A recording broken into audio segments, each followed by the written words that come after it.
আসসালামু আলাইকুম। আজকে আমরা হচ্ছে গিয়ে কিভাবে মাইগ্রেশন এর রেজাল্ট চেক করতে হয় সেটা দেখব। কেমন? তাহলে সরাসরি স্ক্রিনে চলো, বেশি কথা না বলি। তোমরা আমার স্ক্রিন দেখতে পাচ্ছ এখন। ১ম এ আমরা হচ্ছে গিয়ে গতবার মাইগ্রেশন এর রেজাল্ট কিভাবে দিছিল এটা একটু দেখব। আশা করি তোমরা আমার স্ক্রিন দেখা পাচ্ছ। দেখো এখানে লেখা আছে হচ্ছে গিয়ে এমবিবিএস অ্যাডমিশন টেস্ট ২০২৩ এবং ২৪। এটা হচ্ছে গিয়ে গত বছরের মাইগ্রেশন রেজাল্ট এবং একই সাথে বলা আছে এটা ওয়েটিং যারা আছে তাদেরও রেজাল্ট তারা আসলে টিকছে কিনা। এখন দেখো এভাবে হচ্ছে গিয়ে মেইনলি পিডিএফ আকারে হচ্ছে গিয়ে রেজাল্ট দিয়ে থাকে। তোমরা এভাবেই হচ্ছে গিয়ে তোমাদের রেজাল্টটা পাবা। তো এখন তুমি চেক করবা কেমনে? চেক করার জন্য তুমি কি করবা? তোমার ওই যে দিছো না, চয়েস লিস্ট দিছো না? ওই চয়েস লিস্টে তুমি যে মেডিকেলগুলা দিছিলা ওইসব মেডিকেল হচ্ছে খুঁজে বের করবা। যেমন কি মনে করো তুমি ১ নাম্বার চয়েসে যদি আমাদের কুমিল্লা মেডিকেল কলেজ দিয়ে দেখো, তাহলে দেখো এটা হচ্ছে কুমিল্লা মেডিকেল কলেজ কুমিল্লায়। এবার হচ্ছে ১৪ জনের মাইগ্রেশন হয়েছে আমাদের মেডিকেলে। এই সবগুলা রোল হচ্ছে কি এখানে দেওয়া আছে। দেখতে পারছো? তো তুমি হচ্ছে গিয়ে চেক করে দেখবে এখানে তোমার রোল নাম্বার আছে কিনা। যদি তোমার এখানে না থাকে তাহলে তুমি তোমার চয়েস লিস্টে ২য় নাম্বার মেডিকেলে যাবা, ওখানে তোমার নাম আছে কিনা। যেমন কি আমি যদি ধরি তুমি ২য় নাম্বার চয়েসে হচ্ছে গিয়ে তুমি দিছো হচ্ছে কক্সবাজার মেডিকেল কলেজ, কক্সবাজার। দেখো ওখানে হচ্ছে গিয়ে ৮ জনের মাইগ্রেশন হয়েছে, তাদের রোল নাম্বার এখানে দেওয়া আসছে। তাহলে তুমি এভাবে হচ্ছে গিয়ে রেজাল্টগুলো খুঁজে বের করবা।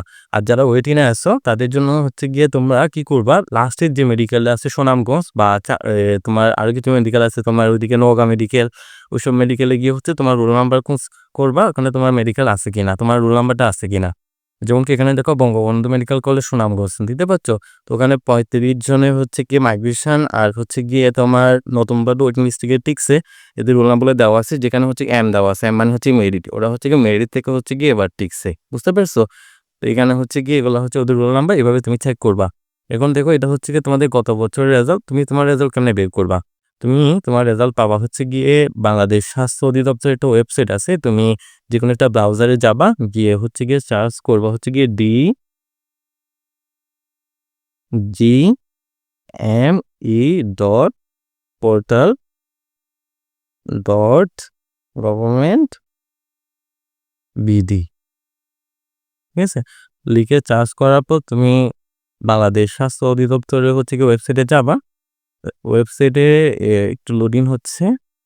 হুম, এই যে ওয়েবসাইটে আসার পর নিচ দিকে নামার পর হচ্ছে গিয়ে তুমি দেখতে পাবো নোটিশ বোর্ড। নোটিশ বোর্ডে আমি সকলে ক্লিক করলে যত ধরনের নোটিশ আছে সবগুলো আমার সামনে চলে আসবে। দেখো এই যে নোটিশে ক্রমিক নাম্বার ১ দেখো এখানে কি দেওয়া আছে, সরকারি মেডিকেল কলেজে এমবিবিএস কোর্সে শিক্ষার্থী ভর্তি সময়সীমা বর্ধিতকরণ সংক্রান্ত নোটিশ। যখন মাইগ্রেশন রেজাল্ট দিবে এখন ১ নাম্বারে থাকবে হচ্ছে গিয়ে তোমাদের নোটিশটা। এভাবে পিডিএফ আকারে থাকবে। ডাউনলোডে এখানে পিডিএফ আছে। ওই পিডিএফ যদি তুমি ক্লিক করো তোমার পিডিএফটা অটোমেটিক ডাউনলোড হয়ে যাবে। এভাবে প্রতিদিন একটা সময় করে তুমি চেক করে যাইতে পারো তোমার মাইগ্রেশন রেজাল্ট দিছে কিনা।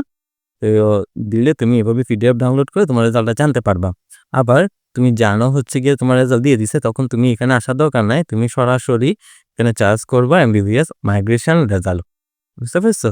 এমবিবিএস মাইগ্রেশন রেজাল্ট দিলে হচ্ছে গিয়ে দেখো এখানে হচ্ছে গিয়ে চলে আসে ২০২৩-২৪ দিয়ে চলে আসছে। যখন তোমার এটা পাবলিশ হবে এখানে ২০২৩-২৪ না আসে ২০২৪-২৫ আসবে। আশা করি বুঝতে পারছো। তখন সরাসরি এখান থেকে হচ্ছে গিয়ে তুমি পিডিএফ ডাউনলোড করে ফেলতে পারবা।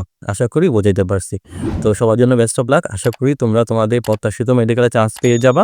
আর যদি ভিডিওটা তোমার হেল্পফুল মনে হয় সাবস্ক্রাইব করে দেওয়া।